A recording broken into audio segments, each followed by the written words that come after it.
Selamat datang di This or That. Di mana tanpa pilihan jawaban benar atau salah, Kita bahas dua sisi, beda sudut pandang. dan kamu tentukan sendiri This or that.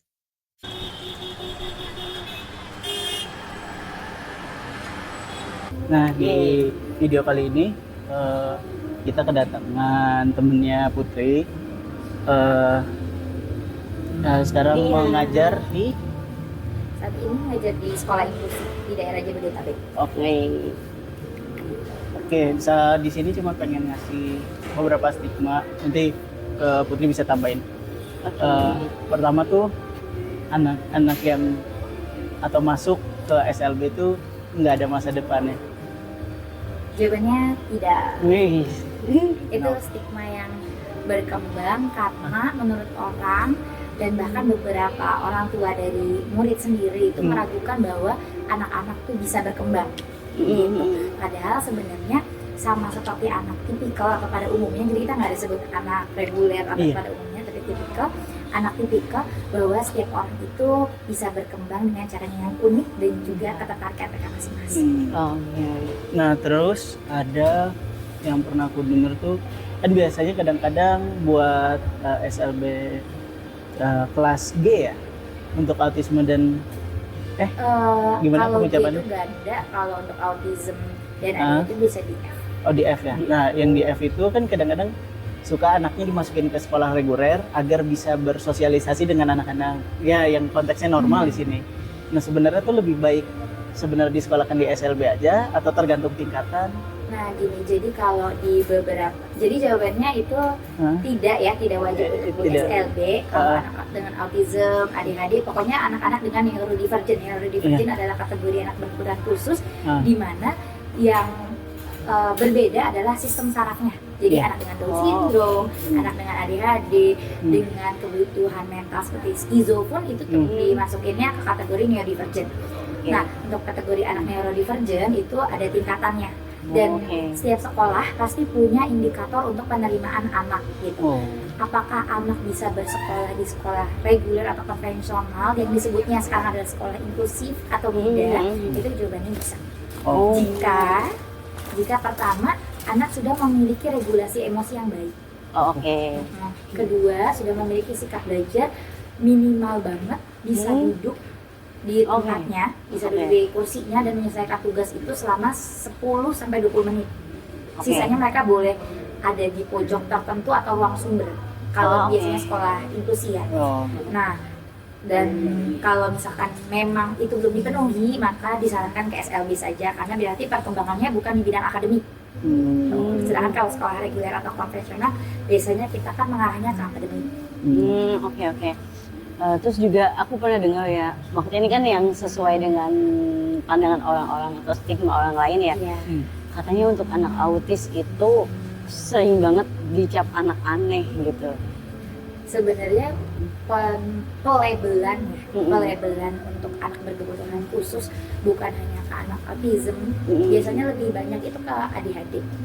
Nah, kenapa? Karena autism dan ADHD adalah kebutuhan khusus yang tidak terlihat secara fisik, karena kan neurodivergent kan di saraf gitu letaknya. Jadi sehingga orang ketika melihat mereka berperilaku yang belum bisa mengikuti sesuai aturan, mungkin atau cara belajarnya berbeda, jadi ada stigma yang muncul, ini anak aneh deh karena tidak pada umumnya atau tidak seperti anak-anak tipikal. Terus buat apa namanya kan yang apalagi terutama biasanya Down syndrome ini suka jadi apa ya? Dia suka jadi beban dari saudaranya sendiri, misalnya masih akan ikut terus gitu ya. Nah, sekolahnya tuh ada yang bisa bilang kalau disekolahin juga nggak bakal ngerubah apa-apa. Banyak yang bilang kayak gitu kan. Nah, sebenarnya tuh kalau dimasukin ke SLB itu bakalan ngebantu nggak atau gimana? Jadi itu benar, beberapa stigma itu sering didengar pasti bukan cuma sama guru tapi sama orang tua. Nah, kenapa bisa disebut beban caregiver gitu ya? Jadi disebut orang tua ataupun kakak saudaranya adalah caregiver. Untuk caregiver karena pertama untuk bersekolah anak itu minimal banget harus ada di tahap IQ-nya itu minimal 55. Jadi di antara dengan, jadi kan misalnya rata-rata 90 ya, 70 itu udah masuk batas kesulitan belajar, anaknya kesulitan belajar atau slow learner. di bawah itu dimasukin ke disabilitas intelektual termasuk Down syndrome gitu. Nah, untuk anak yang bersekolah di SLB malah mereka akan mendapatkan pelatihan yang nantinya membantu hidup untuk mandiri. Oke. Oh. Kalau lebih baik kalau memang batas IQ-nya adalah di tahap mampu didik 55 itu masih bisa bersekolah. Oh, Gitu. Tapi di bawah iya. itu memang disarankan untuk lebih ke pengembangan dirinya di kehidupan sehari-hari. Bagaimana caranya misalnya dia bangun, berpakaian, mencuci piring, segala macam. At least bisa mandiri lah. Oke. Tidak terlalu memberatkan Iya, si tidak caregiver memberikan gitu. caregivernya, gitu. Jadi sebenarnya bisa hidup mandiri. Apakah anak kebutuhan khusus ini sebenarnya dipengaruhinya dari faktor ketika mungkin masih dalam kandungan? Untuk saat ini masih belum ada penelitian yang menyebutkan karena faktor keturunan gitu. Iya, iya. Karena saat ini juga kita kan tahu sendiri ya kondisi bumi ya udah nggak sehat, Iya, mulai benar, makanan tercemar Iya. segala macam. Iya. Orang tuanya kayak apapun beli salmon, kita kan nggak tahu salmonnya Iya, udah tercemar salmonnya, apa iya, aja iya, kan iya, di iya. lingkungan kita. Itu jadi untuk bahwa ada pendapat apakah ada keturunan genetik, betul memang mungkin ada faktor genetik dari atas beliau gitu kan silsilah keluarga, baru ada lagi di dia gitu.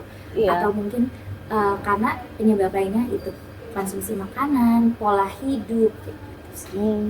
Ini soalnya buat yang tadi kamu tuh sebenarnya lebih ke stigmanya tuh biasanya terlalu banyak nutrisi. Jadi anaknya autisme itu stigmanya biasanya Ada itu. beberapa yang kayak gitu, kayak Iya, kebanyakan vitamin Iya, gitu. kebanyakan suplemen gitu-gitu. Ada banyak Padahal itu faktor. nggak juga Betul. belum tentu lah ya Betul. gitu. Jadi untuk saat ini untuk kalau anak dengan neurodivergent selain fisik ya, kalau yang kelihatan kan fisik ya, misalnya kayak anak-anak teman-teman tuli itu kan Iya. kelihatan fisik ya. Fisik tunanetra itu memang terkadang saraf itu berpengaruh ketika proses lahiran. Oke. Jadi itu sebelum Oh. lahiran kan udah kelihatan gitu sebenarnya ada yang tidak berkembang dengan baik. Sedangkan Oke. kalau anak neurodivergent belum ada penelitian yang menyebutkan gitu penyebabnya apa. Nah, terus ini ada sih yang lumayan ini tuh stigma kalau sekolah SLB tuh mahal. Nah, jadi itu Gimana? Apakah ada yang Ya kan gratis? biasanya Jadi- gitu. betul memang untuk sekolah SLB sekolah luar biasa yang khusus tapi di bawah naungan lembaga-lembaga atau yayasan swasta memang lebih mahal dibandingkan dengan sekolah pada umumnya gitu, sekolah konvensional pada umumnya. Tetapi ada SLB negeri teman-teman, memang belum banyak gitu. Oke. Kalau di Jakarta sendiri itu aku tahu baru ada sekitar 12-an ya. 12-an. Yang di Itu sebelah seluruh SMA Jakarta 42 berarti. Halim tuh ada SLB, cuman aku nggak tahu sih. Kayaknya itu swasta di kalau Ya, di swasta. Halim Angkasa nih namanya. Oh, Iya, lupa. Jakarta. Itu angkasanya hanya penerbangan itu memang mahal. Iya. Nah, kalau misalkan untuk SLB negeri itu kalau di daerah Jakarta itu udah tersebar ada 13. Kalau di Bekasi memang belum banyak tapi ada. Di daerah Tambun, di daerah Bekasi kota. Terus abis itu kalau di Bogor atau daerah Depok juga ada. Aku tanya dari Jabodetabek sih ya. Iya. Kalau di luar Jabodetabek ada tapi memang belum banyak dan sangat Oke. sulit dijangkau sama orang tua. Dan untuk sekolah SLB negeri itu ada syarat orang tua harus melampirkan bahwa memang ada ketidakmampuan dalam ekonomi untuk membayar Oh, sekolah oke. swasta. Oh, jadi kalau Itu sebenarnya Ada seleksi untuk yang- dari segi ya, ekonomi juga oke, gitu, nggak oke. semua anak bisa daftar gitu di Iya, SLB iya. negeri Yang tersebut. negeri ya. Oke. Dan untuk sekolah inklusi untuk teman-teman dengan anak-anak dengan autism, ADHD dan kesehatan mental lainnya, terus abis itu untuk yayasannya punya lembaga swasta itu emang mahal karena pertama sekolah bukan hanya menyediakan kelas tapi Iya. memang ada ruang praktik Oh, oke. seperti bengkel, seperti Oh. ruangan yang dijadiin hotel untuk tata geraha gitu. Oh. Ya, jadi kayak oke. udah ada Bengkel, kayak SMK tata gitu. geraha, iya betul. Oh. Jadi untuk di jenjang SMP ke atas kita udah belajarnya lebih banyak perkembangan Iya, diri, iya. perkembangan Ada diri, kayak bisa keterampilan masak, bisa ya. dibandingkan akademik. Oh, oke. Nah, untuk ya keterampilan tadi kan berarti kan ya sebenarnya dilatih untuk bisa bersaing juga lah Iya betul. di dunia luar gitu. Betul. Nah, kan buat yang reguler aja ya tau lah gak Makanya dapat sulit. kerja kan, Benar-benar. bisa sulit gitu. Nah, buat ini tuh ada bantuan konselingnya nggak sih sebenarnya? Nah Atau gimana? sebenarnya ada beberapa teman yang memang membuka yayasan, salah satunya itu para kerja. Oh, Nah, oke. ya, itu para kerja itu bantu teman-teman disabilitas untuk kasih lowongan pekerjaan di mana kantor pasti saat ini sama seperti sekolah diminta untuk inklusi gitu. Jadi membangun lingkungan inklusi dengan cara menerima teman-teman dengan kebutuhan khusus untuk bekerja sama. Tapi memang ya sama aja ke sekolah ada seleksinya. Iya. Tapi masih minim apa? Betul, masih minim untuk saat ini karena pasti kan orang mikirnya balik lagi ke situ tidak bisa bekerja, tidak bisa mandiri. Kesulitan gitu ya. Terus kalau misalnya ada yang kadang-kadang nih, maksudnya kan istilahnya kekurangannya itu bisa tidak muncul dari lahir, ada yang karena kecelakaan dan lain-lain kan. Betul. Nah, misalnya pindah nih ke SLB kan harus pindah mau nggak mau gitu. Nah itu apa prosesnya tuh gimana sih sebenarnya? Karena ada stigma kayak abis ini udah nggak bisa sekolah lagi, putus asa biasanya kan depresi gitu-gitu. Iya, karena pasti kan tahapnya kan menerima kondisi dulu ya, jadi pasti lama gitu loh buat menerima perubahan itu dari misalnya bisa dengar dari nggak dengar gitu kan, dari bisa nulis jadi nggak nulis karena tangannya harus diamputasi atau bagaimana. Nah itu sebenarnya untuk proses perpindahan sama aja sih pendaftarannya. Kayak sekolah biasa. Sekolah biasa karena emang ada jadwal pendaftaran. Untuk teman-teman yang mau sekolah biasa. Berarti sama aja untuk prosedur. Betul, kalau prosedur daftar sekolah sama aja, datang ke sekolahnya, tanya kapan jadwal tahun ajaran baru. Terus bisa. Dan misalnya kalau ini masalahnya juga kadang-kadang sekolah SLB mungkin karena banyak juga nggak ada yang tahu juga kalau misalnya contohnya misalnya SMA deh. Nah, jalur ke perguruan tinggi apakah kayak reguler mungkin ada lowongan atau khusus? Jalur khusus. Biasanya ada jalur disabilitas dan biasanya kalau sekolah kampus negeri ya, ketika menjalankan UTBK ataupun ujian mandiri itu biasanya ada teman-teman relawan disabilitasnya di setiap kampus yang nantinya bantu teman-teman disabilitas untuk bisa mengerjakan tugas-tugasnya gitu, untuk mengerjakan soalnya. Misalnya pertama kalau memang dia ada hambatan di melihat gitu, berarti kan tunanetra ya. Kebutuhannya harus baca. Kalau misalnya komputernya belum ada add voice, jadi soalnya dia dibacain gitu sama sistem komputer, itu biasanya nanti akan ada teman-teman relawan disabilitas yang bantu bacain soal.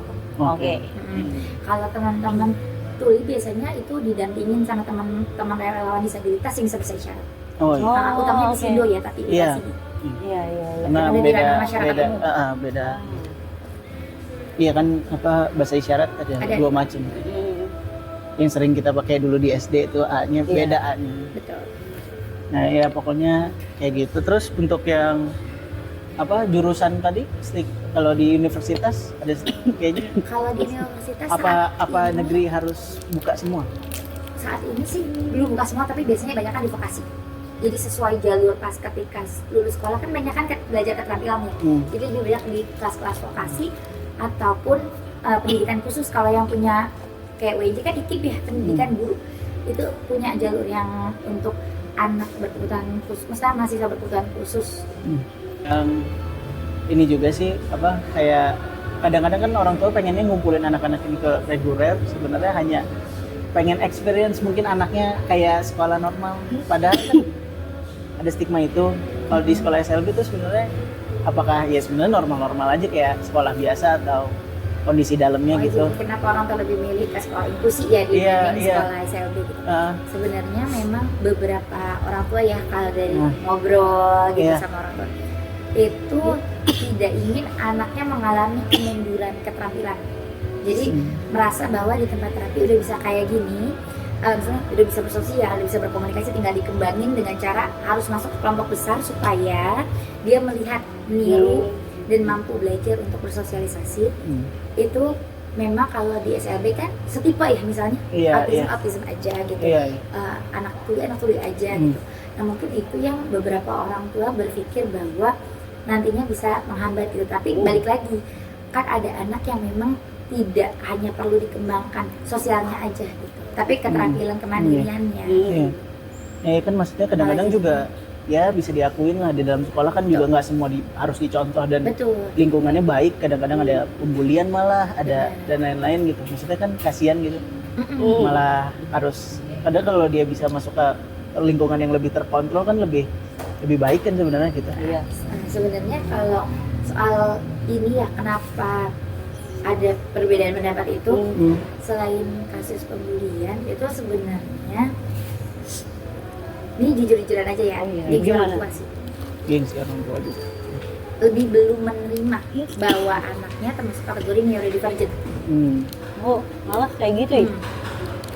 Jadi sebenarnya stigma awal anak tidak mampu, anak tidak akan bisa berkembang, anak akan harus terus dibantu orang tua, itu karena orang tua belum menerima bahwa anak itu memang memiliki kebutuhan khusus.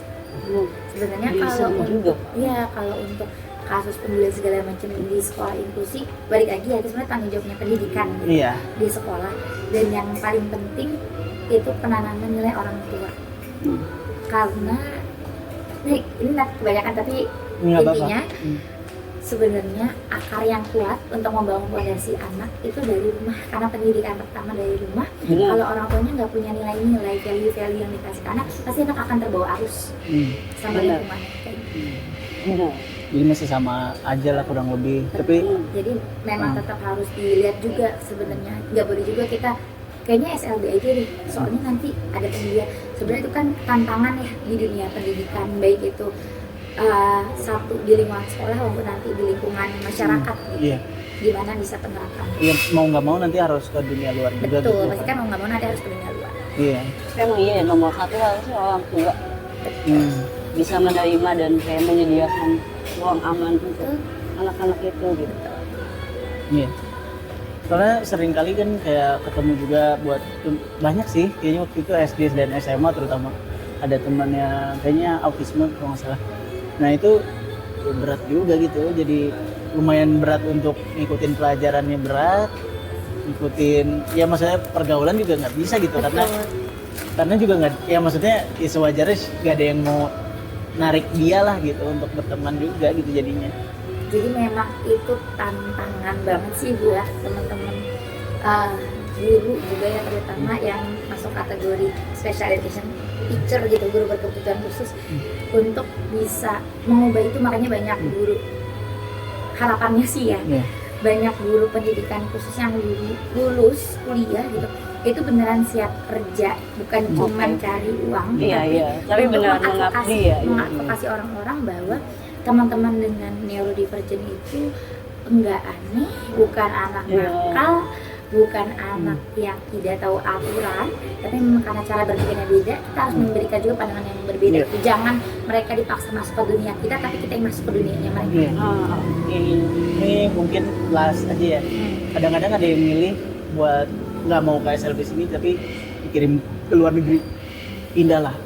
The whole family pindah ke misalnya Singapura atau apa yang menurut mereka pendidikannya untuk anak spesial, karena biasanya banyak negara juga ada yang maju-maju tuh udah nyampur memang, udah nggak dipisahin lagi, jadi udah inklusi, jadi udah semuanya di satu. Mereka sistem program pembelajaran memang inclusion in education. Nah, jadi udah jadi satu. Nah, jadi mereka lebih milih untuk pindah ke negara tersebut untuk biar anaknya gitu. Nah, lebih diterima. Iya, bisa lebih. Karena sistemnya memang kalau di luar negeri mereka sudah punya perundang-undangan yang melindungi. Jadi dilindungi ya. Jadi termasuk tempat pendidikannya harus sudah ramah. Betul. Teman-teman disabilitas gitu. Berarti kalau misalkan menurut dia, apakah lingkungan kita sehari-hari itu sudah ramah untuk orang difabel dan disabilitas? Di rating deh terakhir 1 sampai 10. Iya, gimana? Rating ya mungkin teman-teman disabilitas tuh 1 sampai 10 deh untuk belajar di Indonesia. Belajar di Indonesia. Hidup di Indonesia. Nih Kementerian Pendidikan. Nah, untuk pendidikan inklusi walaupun udah mulai digalakan gitu ya besar-besaran, minus 2. Jadi masih jauh dari bisa jalan. Betul, karena yang perlu kita bangun pertama adalah fondasi dari keluarga. Itu nggak mungkin bisa dilakukan guru sendiri. Di sekolah konvensional yang tidak dicampur saja banyak kasus pembulian. Iya benar. Kenapa? Karena banyak orang tua yang tidak memberikan pengakaran yang kuat kepada anak. Harus melakukan penerimaan terhadap teman, bisa mempunyai value diri yang nantinya dia tuh bisa menerapkan ke orang lain sebagai anak yang bukan hanya baik ya, terdidik, disiplin, jujur, bertanggung jawab. Intinya kan misalnya pendidikan tuh ring satunya kan rumah, ring duanya baru ada sekolah, Iya, benar. baru ring 3 tempat les mungkin gitu-gitu Makanya lagi kalau ngelihat sempat ngelihat sekolah Iya. bagus juga ya, maksudnya outputnya kelihatan udah bagus gitu hasil pendidikannya, contoh kayak Penanggur, terus Iya. sekolah-sekolah Islam yang memang terlihat bagus gitu ya, kayak Al-Madaniyah gitu. Itu tuh orang tua diwawancara, value-nya Oh, sama nggak oke. sama sekolah. Hmm. Jangan Oke. sampai nanti ketika orang tua udah masukin anak, loh gimana tanggung jawab sekolah udah mendidik anak gue, lah gimana kita nggak Iya. punya fondasi, Hmm. terus kita bangunannya gimana kalau nggak ada fondasi dari dulu? Guru bisa apa? Gempa dikit langsung wah. Iya. Iya, guru bisa apa? Ya kan maksudnya sekolah cuma ring 2, kalau ring satunya belum dibenerin mau sampai kapanpun ya Iya, anak-anaknya benar masuk sih. barak terus kan. Iya betul. Benar-benar. Iya, mau nggak mau harus masuk barak TNI terus. Itu memang PR selain kesejahteraan guru. Iya. Oke, paling itu fakta-faktanya beberapa udah dibantu dijawab ya, karena saya ya sama Putri kan nggak berkompeten enough lah ya untuk membahas, walaupun Iya. ada riset lah yang bisa riset di internet, cuman ya sudah dibantu. Thank you buat dia. Iya. Dan sampai ketemu lagi. Dadah.